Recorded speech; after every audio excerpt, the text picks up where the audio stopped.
Olá, amigos e amigas, sejam bem-vindos e bem-vindas para mais um episódio da nossa reflexão semanal. E mais, você também deve se inscrever no canal, porque além desse, nós temos conteúdos todos os dias por aqui, de diferentes temáticas, todas elas, claro, ligadas à religião, ligadas à teologia em primeiro lugar. E também você tem o convite de ser membro do canal, participar dos nossos cursos e aprender teologia com a gente.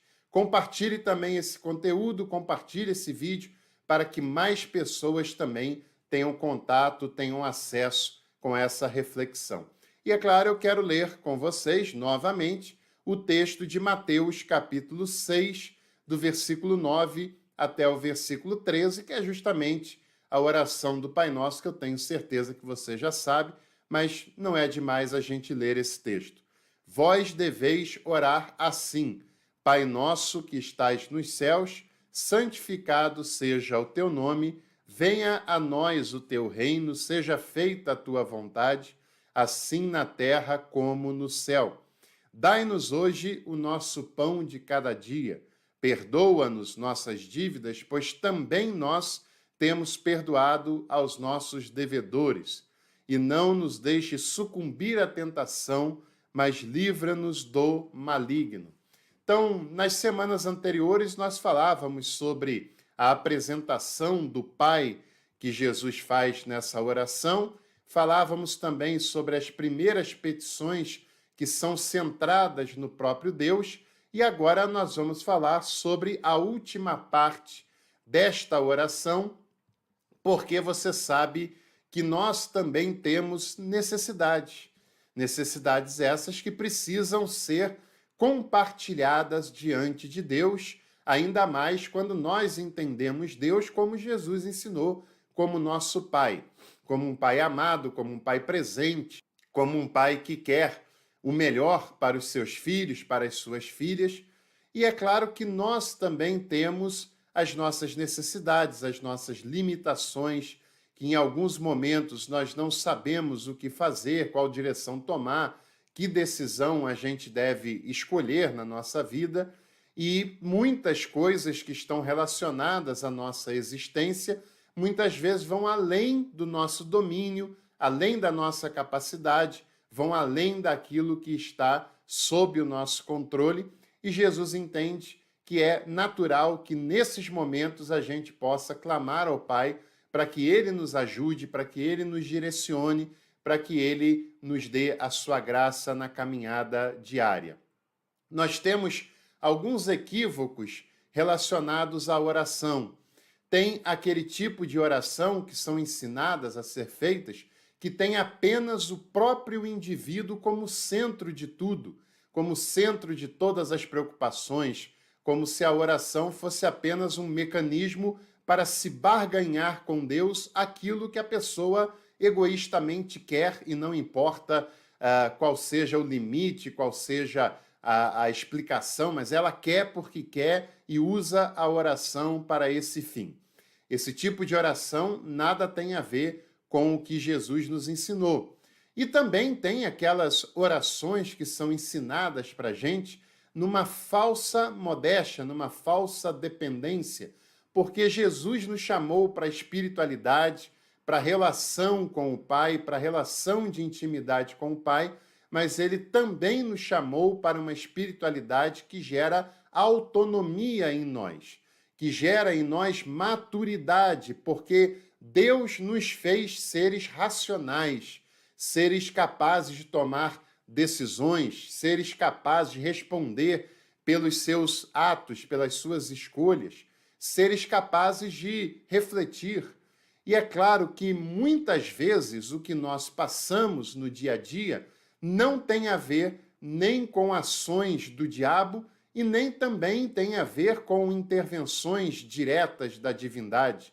Tem a ver com qualidades que nós temos, tem a ver com escolhas erradas que nós tomamos, e todo ser humano também as toma. É claro que em todos os momentos a direção de Deus deve ser desejada por cada um, por cada uma de nós, porque somos cristãos, mas nem tudo o que acontece na nossa vida acontece por causa de tentações diabólicas ou intervenções divinas. E Jesus faz aqui um apanhado de algumas realidades em que nós sim devemos buscar a Deus nesses sentidos, né? É claro que tudo que a gente sente pode ser colocado diante de Deus, mas não devemos entender Deus como um moleque de recados, nem apenas como um boneco de ventríloco sob o nosso controle, como infelizmente muitas pessoas acabam achando que nós, seres humanos, somos totalmente incapazes de qualquer coisa. Não é bem assim que Jesus ensinou. Mas a primeira petição por nós que Jesus ensina é sobre o pão nosso. O pão nosso de cada dia nos dá hoje. E aqui nós temos alguns ensinamentos muito importantes. Se a gente entender a proposta da oração de Jesus sobre o Pai Nosso, você vai ver que ela se encontra dentro de um contexto específico, de um contexto em que Jesus está ensinando sobre justiça, sobre cuidado, sobre ter sensibilidade para com as outras pessoas, principalmente as que mais sofrem, as que mais são injustiçadas. E a oração é proposta quando os discípulos, diante dessa realidade, pedem a ele que dê uma diretriz sobre a espiritualidade a ser exercida. A espiritualidade de Jesus não é uma espiritualidade apenas contemplativa, não é uma espiritualidade apenas individual, embora também tenha essas esferas, mas é uma espiritualidade que nos chama ao engajamento, que nos chama a vivê-la dentro de nós, mas também para fora e para além de nós mesmos. E isso é um ponto muito importante da proposta de Jesus. Nessa primeira petição, Jesus nos ensina a pedir ao Pai o pão, já que o Pai é, na sua apresentação, a pessoa de maior intimidade, de maior proximidade. Agora ele ensina que a primeira petição por nós que devemos fazer a esse Pai é que não nos falte o pão, que também é o alimento básico, o alimento necessário de cada dia, o alimento mais simples e mais presente que havia naquela cultura e que ainda diz muito a respeito da cultura em que nós vivemos, em que nós estamos inseridos. Agora, Jesus não está pedindo ostentação nessa passagem. Jesus não está pedindo riquezas, banquetes intermináveis. Jesus não está pedindo poder aquisitivo ao ponto de ostentar carros e mansões de luxo. Jesus está pedindo o necessário para a nossa sobrevivência. O pão nosso, e é o pão nosso cotidiano, é o pão nosso de hoje, é o pão nosso de cada dia, nos dá e nos dá hoje, nesse momento.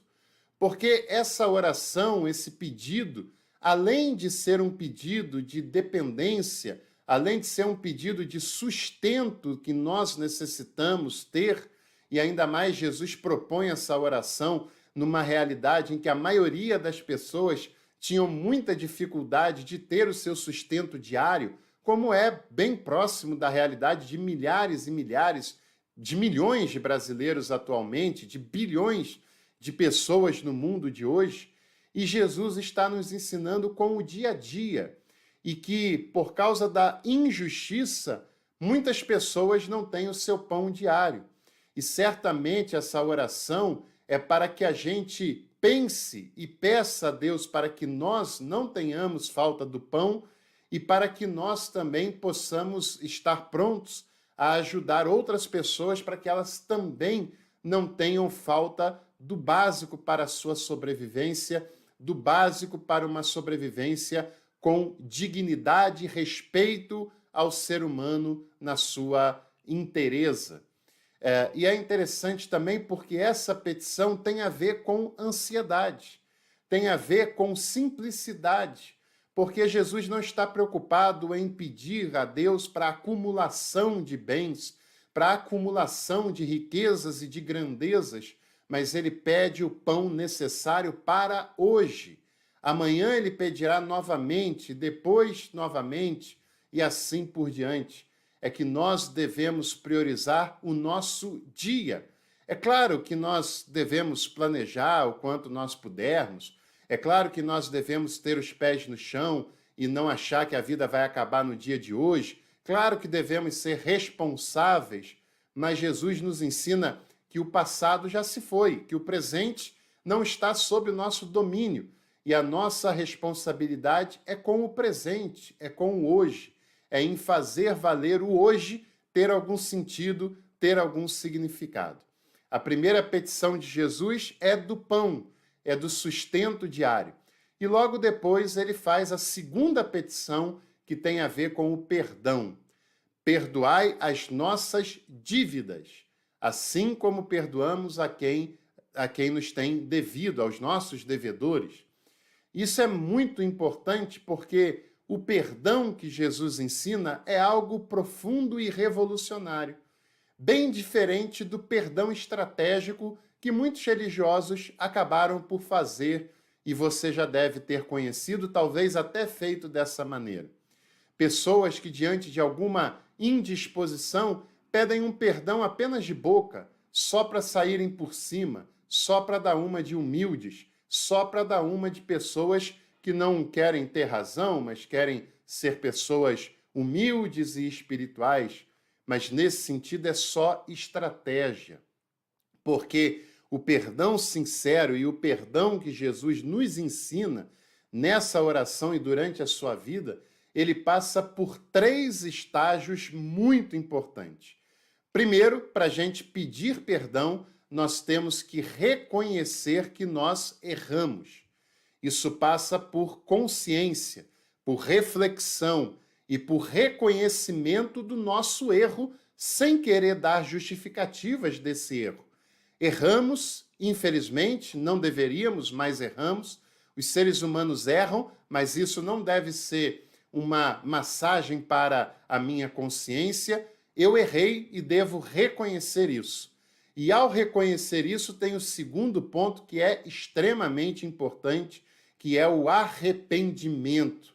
Eu errei, reconheci que eu errei e estou arrependido de ter errado e, claro, o arrependimento me leva não só a sentir dor pelo que eu fiz já no passado, mas também me dá uma disposição a não querer mais errar com você da próxima vez.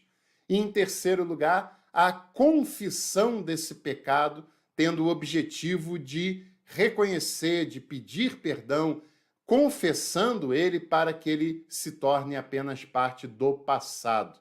Jesus nos ensina a pedir perdão a Deus pelas nossas dívidas, pelos nossos pecados, e de certa maneira ele relaciona o perdão que nós necessitamos do Pai com o perdão que nós oferecemos aos irmãos e às irmãs, aos próximos que também nos devem, que também nos ofendem de alguma maneira. Jesus nos ensina a pedir perdão ao Pai na mesma proporção que nós perdoamos a quem nos tem ofendido. E certamente nós precisamos mais do perdão do Pai do que um irmão ou uma irmã precisa do nosso próprio perdão. Essas relações estão juntas, estão unidas, porque o perdão é um ato revolucionário, é um ato que alimenta, que restaura, que limpa, que purifica, que cura, que liberta. E nós devemos estar em consciência apaziguada diante de Deus e devemos pedir perdão com arrependimento, confissão e reconhecimento para quem nós ofendemos. E quando a pessoa também seguir esses 3 passos e não for apenas uma hipocrisia estratégica, devemos estar dispostos a entender que assim como eu erro, outras pessoas também erram. Assim como eu sou limitado e dependente de misericórdia, a outra pessoa também o é. Depois, Jesus ensina a terceira coisa dessa oração. Não nos deixe cair em tentação. Provavelmente, muitas pessoas entendem isso como tentação sexual, como tentação moral, como algo ligado ao sexo oposto, porque a mentalidade cristã ocidental e brasileira se tornou uma mentalidade profundamente moralista. mas Jesus nos pede a Deus para que nós tenhamos livramento de todo tipo de tentação, de tudo aquilo que possa nos afastar do desejo apaziguado de Deus para a nossa vida, de tudo aquilo que possa corromper a nossa intimidade diante de Deus, a nossa paz e a nossa consciência cristã. Jesus nos ensina a pedir a Deus ajuda diante da tentação, porque ele sabe que nós, seres humanos, não somos capazes o bastante por si só e precisamos da ajuda de Deus para vencer as tentações, tentações de poder, tentações de grandeza, tentações de ostentação, de dinheiro, de humilhação com as outras pessoas, tentações de se sentir superior e com o direito de pisar sobre outras pessoas, tentações de achar que é capaz de si próprio e assim por diante. E Jesus nos ensina a pedir isso diante do Pai e, por fim, ele pede a Deus que nos livre do mal, que nos livre não necessariamente de uma pessoa personificada que encarna em si toda a maldade, mas do mal que há nesse mundo, que eu já listei até anteriormente. Jesus nos ensina a pedir ao Pai que nos livre de todo tipo de maldade, de exploração, de injustiça, de sermos cúmplices dessas injustiças e explorações e também de sermos promotores delas, que nós sejamos livres de toda maldade, porque ninguém está livre dela, nem mesmo dentro de templos, como Jesus ensinou naquela experiência da tentação. Ele foi levado para o pináculo do templo para ser tentado pelo diabo. Ninguém está livre e nós devemos sempre pedir a Deus que ele nos livre do mal, da malícia, da maldade, das estruturas desse mundo que nós vivemos, para que não achemos normal a miséria, a pobreza, a exploração, para que não achemos normal pisarmos em outras pessoas porque teoricamente são inferiores a nós por algum motivo, que não achemos normal que alguém pise em nós por se sentir superior a gente por alguma coisa que seja, que não achemos normal as submissões de seres humanos por outros seres humanos, que não achemos normal as maldades geradas, seja em nome de Deus ou em nome de quem quer que seja. Então, Jesus nos ensina a pedir a Deus em nosso benefício o pão diário, o perdão que precisamos, a ajuda diante da maldade e a libertação de tudo aquilo que não é vontade e propósito divino. E que essa oração possa guiar a nossa espiritualidade, porque é para isso que Jesus nos ensinou, não apenas para repeti-la, o que é sempre inspirador, o que é sempre um ensinamento, mas para vivermos aquilo que ela nos pauta a vivermos. Se você gostou dessa reflexão também, deixe seu like, compartilhe com outras pessoas. Uma boa semana, uma semana de paz e de saúde para você e para toda a sua família. E durante a semana a gente se encontra por aqui. Até lá!